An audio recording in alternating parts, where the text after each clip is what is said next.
Ground zero देख रहे हैं आप और मैं हूं आपके साथ अंशिका पाठक। सबसे पहले बात सिस्टम के पोल खोलने वाले उस खबर की करेंगे जिसमें ना सिर्फ सरकारी पैसों की बर्बादी है बल्कि भविष्य के साथ खिलवाड़ भी है। बात रायसेन के बरखेड़ा की होगी जहां 3 करोड़ की लागत से स्कूल बिल्डिंग बनाई गई। मकसद पढ़ाई के स्तर में सुधार, छात्रों को अच्छी और सुरक्षित व्यवस्था मुहैया कराना था, लेकिन सिस्टम में लगे दीमक ने इस बिल्डिंग को भी खोखला कर दिया। अब मौजूदा हकीकत यह है कि करोड़ों की लागत से यह इमारत तो बनकर खड़ी हो चुकी है, लेकिन काम अब भी अधूरा है। इतना ही नहीं, करोड़ों की यह बिल्डिंग अब शराबियों और जुआरियों की मौज के लिए सबसे मुफीद जगह बन गई है। स्कूल बिल्डिंग का मुख्य द्वार गोब और हड्डियों से भरा पड़ा है और कमरों के अंदर शराब, बियर की बोतल और ताश के पत्तों का अंबार रहता है। कमरों की हालत जर्जर हो चुकी है और जगह जगह से पानी रिस रहा है। 2020 में स्कूल बिल्डिंग बनने का काम शुरू हुआ था। 3 करोड़ रुपए खर्च हो चुके, लेकिन काम आज तक अधूरा ही है और बच्चे अब भी 100 साल पुराने जर्जर स्कूल भवन में ही पढ़ने को मजबूर हैं। ये हाल है यहाँ के। में बैठालते थे पहले, अब नहीं बैठालते हैं। जब से वो छत वैसी लग रही है हमको जर्जर सी, तो हम अलग बैठालते हैं। हॉल वगैरह है हमारे और 2 शिफ्ट में हम स्कूल लगा रहे हैं। तो मैम 2 शिफ्ट में फिर कहाँ बच्चे पढ़ रहे हैं, कहाँ बैठते हैं और फिर मैनेज कैसे हो पाता है? हाँ, 2 शिफ्ट में लगा रहे हैं तो कुछ लैब वगैरह हैं, कमरे हैं, 2 हॉल है ना। और इधर प्राइमरी स्कूल है, वहाँ भी बैठते हैं बच्चे। और वहाँ जो जर्जर है वहाँ नहीं बैठा रहे हैं हम। और नई शाला बन गई है, उसका कुछ काम वगैरह बकाया है, वो होगी तो वहाँ शिफ्ट हो जाएंगे। फिर कब तक हो सकती कंप्लीट मैम? अब वो तो अभी तो शासन बताए, शासन का काम है। कब बनना शुरू कब हुई है? अब बनना तो कितने टाइम हो गया होगा मैडम उसको? हाँ, 2-3 साल हो गए उसको।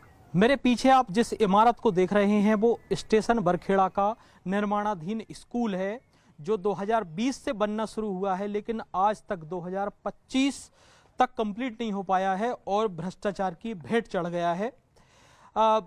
स्थिति ये है कि यहाँ पर आपको वो सब कुछ देखने को मिलेगा जो नहीं दिखना चाहिए, जैसे कि गाय का गोबर, शराब की बोतलें और ताश के पत्ते।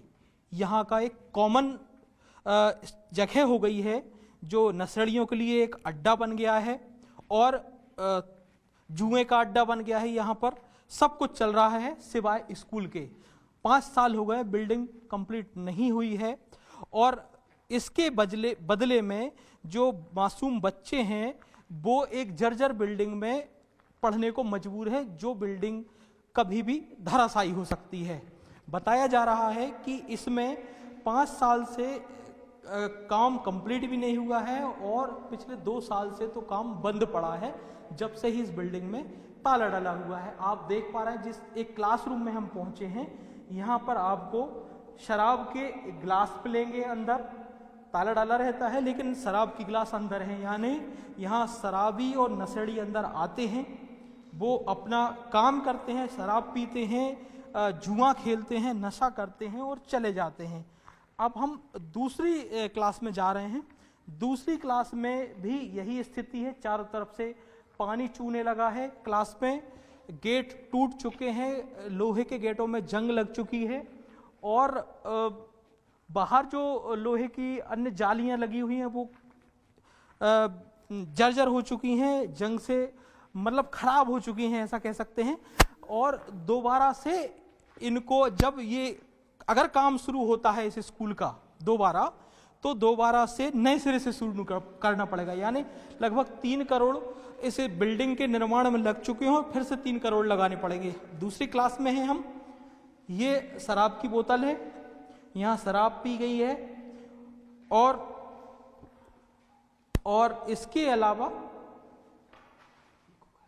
इसके अलावा आप उस कोने पे देखेंगे तो एक बियर की बोतल पड़ी हुई है।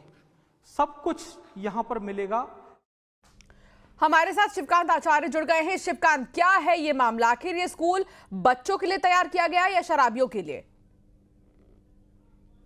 जी हाँ, वो स्कूल बिल्डिंग तो एक एग्जाम्पल है जो कई सालों से अधूरी पड़ी है। कारण जो भी होगा, लेकिन स्थिति ये है उसकी कि उसको फिर से बनाना पड़ेगा। सरकार के 3 करोड़ रुपए बर्बाद हो गए और 3 करोड़ फिर लगेंगे। लेकिन क्या ऐसा करना चाहिए? जिस आम आदमी की गाढ़ी कमाई सरकार को टैक्स देने में जा रही है, उनका हम बुनियादी सुविधा हम बच्चों को नहीं दे पा रहे हैं। कुछ स्थानीय लोगों से हम बात करने की कोशिश करेंगे। सर, जिस एक स्कूल बिल्डिंग की हम बात कर रहे हैं, वहाँ पर ये स्थिति है कि 2020 में बनना शुरू हुई, 25 आधे से ज़्यादा हो चुका है, साल बीत गया है, ना बिल्डिंग कंप्लीट हुई। जो बल्कि स्थिति ये है कि जुआरी उसमें है, शराबी उसमें है और बच्चे जर्जर स्कूल में पढ़ने को मजबूर हैं। अगर मध्य प्रदेश की शिक्षा व्यवस्था ऐसी रही तो क्या लग रहा है कोई बच्चे आएंगे सरकारी स्कूलों में पढ़ने? देखिए, आपने बहुत ही ज़रूरी चीज़ें पूछी हैं और मैं आपको बताना चाहता हूं कि सरकार को इसकी तरफ ध्यान देना चाहिए। और अगर हम सरकार की बात करें और हम आंकड़ों की बात करें तो शिक्षा मंत्रालय ने ये आंकड़ा दिया है कि 1 से लेकर 12वीं तक के इस साल करीबन 6,70,000 लोगों ने स्कूल छोड़ दिया है। पिछले साल 5 लाख थी, इस साल 6 लाख है। तो कहीं ना कहीं ये दूरदर्शा का प्रॉब्लम है। ये कहीं ना कहीं हम उस पर ध्यान नहीं दे पा रहे हैं, सरकार उस पर ध्यान नहीं दे पा रही है। तो हमारी सरकार से मांग है कि कृपया इसके ऊपर ध्यान दें और जिस प्रकार से ऑपरेशन सिंदूर में सर्जिकल स्ट्राइक हुई थी, अंदर घुस के उन्होंने मारा था, उसी प्रकार से ऐसा कुछ किया जाए कि अंदर शासन अंदर घुसे शिक्षा के अंदर और उसके अंदर की जो कमियां हैं उसको बाहर निकाला जाए। तो एक सर्जिकल स्ट्राइक इसमें भी बहुत जरूरी है। बिल्कुल सही कहा आपने। मैम, एक बुनियादी सवाल, अगर आप अपने परिवार में अपने भाई को, बहन को, किसी को भी स्कूल में डालने की बात आई तो आप सरकारी स्कूल में पढ़ाना चाहोगे? नहीं, बिल्कुल भी नहीं। क्यों नहीं पढ़ाना चाहोगे? क्योंकि वहाँ की स्थिति अभी उतनी सही नहीं है जितनी होनी चाहिए। जैसे कि बिल्डिंग है, बहुत दिनों से रिपेयर वगैरह नहीं हुई है, बच्चा बैठ के कैसा पढ़ रहा है कैसा नहीं पढ़ रहा है। अभी बारिश का मौसम है, जैसे छत वगैरह गीली है, अगर गिर गई गलती से तो बच्चों को तो नुकसान होगा ना। हम ऐसे कैसे भरोसा कर सकते हैं? अच्छा, कई बार हमने देखा है सरकारी कामों में, अक्सर हमने देखा है कि विलम्ब बहुत होता है, लेट होते हैं, कंप्लीट नहीं होते, ये चिंता नहीं होती। क्या लगता है कि चिंता किस वजह से नहीं होती? ये तो सरकार उतना ध्यान ही नहीं दे रही है उस चीज़ पे। अगर वो ध्यान दे तो काम जल्दी शुरू हो, जल्दी सब कुछ फैसिलिटी बच्चों को मिले, दिक्कत ही ना हो बच्चों को। ये सरकार के ऊपर है कि उन्हें ध्यान देना चाहिए। अब बिल्कुल बहुत अच्छी बात कही कि अगर आप लापरवाही नहीं करेंगे, जी बिल्कुल, बुनियादी सुविधाएं उपलब्ध कराएंगे तो निश्चित तौर पर बच्चे उस दिशा में जाएंगे। सर, अभी कुछ दिन पहले राजस्थान में एक सरकारी स्कूल की बिल्डिंग गिर गई, 7-11 बच्चे की मौत हुई थी। हमारे मध्य प्रदेश में ये स्थिति है कि स्कूल बन रहा है, 5 साल हो गए उसको बनते हुए, लेकिन अभी तक कंप्लीट नहीं हुआ, बल्कि अब जब वो उसको बनाएंगे तो फिर से खड़ा करना पड़ेगा। ये सरकार से उम्मीद की जा सकती इस तरह की? बहुत ही दुखद चीज़ है ये। एक बार अगर किसी बिल्डिंग का काम चालू होता है तो उसके कंप्लीट होने तक उसके सारे रिसोर्सेज पहले से ही तय किए जाते हैं। अगर वो बीच में रुक गया है तो उसके लिए सरकार को अपनी तरफ से कोशिश करना चाहिए कि जल्दी से जल्दी वो काम पूरा हो।